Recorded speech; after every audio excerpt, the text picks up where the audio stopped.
Hai semua, saya Ain. Dalam video ni saya nak kongsikan mengenai topik bekam darah untuk masalah penyumbatan dan darah yang pekat.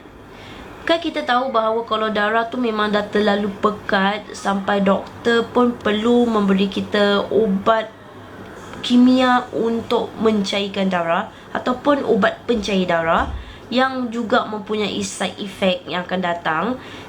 Dan tapi kita tak ada cara lain, mereka tak ada cara lain, tapi juga masih perlukan ubat supaya dapat cairkan darah tu untuk elakkan daripada kena stroke dan juga sakit jantung dan sebagainya.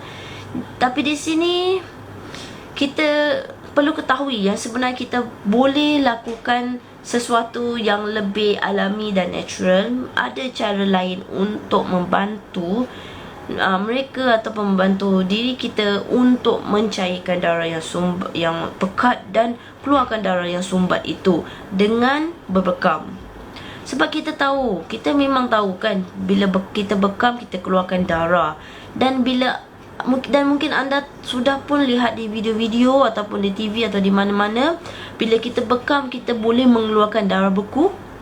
Darah beku itulah yang memang kita harus buangnya dengan sebanyaknya. Sebab darah beku itulah yang menyebabkan penyumbatan, dan bila biarkan lama-lama ianya akan semakin memekatkan darah. Dan kerana ada darah yang begitulah darah kita itu pekat. Dan kenapa pekat? Banyaklah faktor yang menyebabkan darah kita pekat. Dari segi pemakanan, minuman yang banyak kafein, kurang minum air putih, banyak makanan yang berlemak, bergoreng dan sebagainya. Itu semua kita boleh lakukan untuk kontrol cara pemakanan dan minuman. Tapi dalam masa yang sama, lemak-lemak yang sudah lama tersimpan ataupun terkumpul dalam kita punya saluran darah tu perlu juga dikeluarkan, dibuang, dibersihkan. Salah satunya, cara yang tercepat adalah dengan lakukan rawatan bekam darah. Sangat galak kan? Walaupun anda atau sesiapa pun sudah pun mengambil ubat pencair darah doktor, yang sebenarnya kita masih boleh lakukan bekam. Sebab ramai yang mempunyai fahaman ataupun ramai pembekam tu sendiri mengatakan bahawa kalau kita ataupun sesiapa yang telah pun mengambil pencair darah daripada doktor, kita tidak boleh lakukan rawatan bekam. Bayangkan betapa ruginya kalau kita dah makan ubat doktor tu, kita tak dapat lakukan bekam. Kan rugi. Sebab kita perlu bekam untuk keluarkan darah-darah beku. Yang sumbat-sumbat tu semua, pekat-pekat tu semua, yang hitam perlu dikeluarkan. Kalau tak dapat lakukan bekam, macam mana kita nak keluarkan? Bila kita nak keluarkan? Kita berdasarkan pengalaman, kita dah banyak lakukan bekam ke atas mereka yang mengambil pencair darah doktor dan selamat. Tak ada pendarahan. Darah yang keluar tu boleh stop. Apabila dah balik rumah semua, tak adalah meleleh-meleleh lagi darah-darah daripada lubang-lubang yang kita cucuk tu dengan jarum. Tak ada. Semua darah boleh stop dan dalam badan tu pun tak ada pendarahan. Jangan bimbang.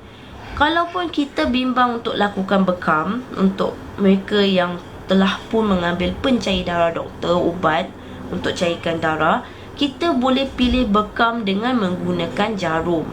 Kerana bila kita menggunakan jarum untuk lukakan sewaktu bekam tu, dia punya luka tu hanya halus, kecil saja, dan dia punya luka tu cepat untuk baik. Dan apabila luka tu kecil, itu bererti darah kita akan mudah untuk stop. Tak akan terjadinya pendarahan sampai darah tu meleleh dan tak boleh stop. Sebab jarum tu dia punya luka tak besar dan tak dalam. Jadi kita jangan bimbang yang darah tu tak boleh stop. Jadi sekarang lakukanlah bekam walaupun anda sudah pun mengambil pencair darah doktor. Sebab darah-darah yang menyebabkan sel-sel darah ataupun zat-zat ataupun perkara-perkara yang telah pun menyebabkan darah kita menjadi pekat tu harus dikeluarkan melalui bekam daripada tubuh badan kita. Lakukan bekam. Jika anda mempunyai sebarang soalan mengenai hal ini, sila postkan question anda, soalan anda di bawah ini. Saya akan menjawabnya. saya bercakap ni berdasarkan daripada pengalaman, dan telah pun alhamdulillah banyak membantu mereka yang telah pun mengambil pencair darah doktor.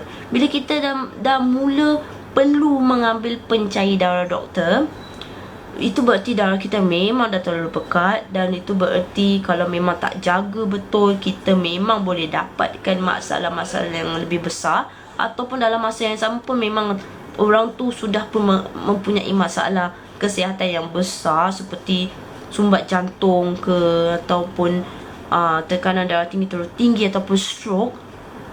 Jadi perlu diatasi secepat mungkin. InsyaAllah, mudah-mudahan Bekam dapat membantu. Terima kasih kerana sudah pun menonton video saya ini.